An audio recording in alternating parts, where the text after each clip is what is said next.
तो पिता या माता ये हमारे संबंध जरूर होते हैं, लेकिन अगर देखा जाए तो ये भाव प्रधान चीजें होती हैं। फिर उसमें मेरा तेरा नहीं रहता, वो पिता होते हैं, माता होते हैं। इसीलिए माता के गर्भ से बच्चा जन्म लेता है तो पिता की आत्मा से बच्चा जन्म लेता है। इसीलिए उसे आत्मज या आत्मजा कहा जाता है कि घर की बुनियादें दीवारें बाम और दर थे बाबूजी। घर की बुनियादें दीवारें बाम और दर थे बाबूजी, और सबको बांधे रखने वाला खास हुनर थे बाबूजी। उनकी ही आवाज हमें हर सुबह जगाया करती थी।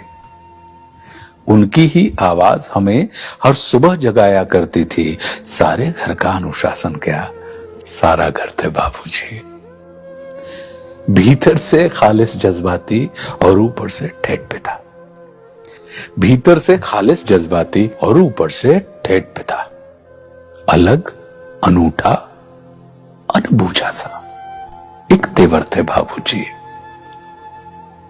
और 3 मोहल्लों में उन जैसी कदकाठी का कोई न था। अच्छे खासे ऊंचे पूरे कद्दावर थे बाबूजी। 3 मोहल्लों में उन जैसी कदकाठी का कोई न था। अच्छे खासे ऊंचे पूरे कद्दावर थे बाबूजी। और अब तो उस सूने माथे पर कोरेपन की चादर है। अब तो उस सूने माथे पर कोरेपन की चादर है। अम्मा जी की सारी सजधज सब जेवर थे बाबूजी।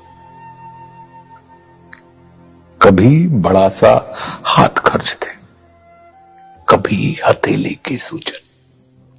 कभी बड़ा सा हाथ खर्च थे, कभी हथेली की सूजन। मेरे मन का आधा साहस, आधा डर थे बाबूजी।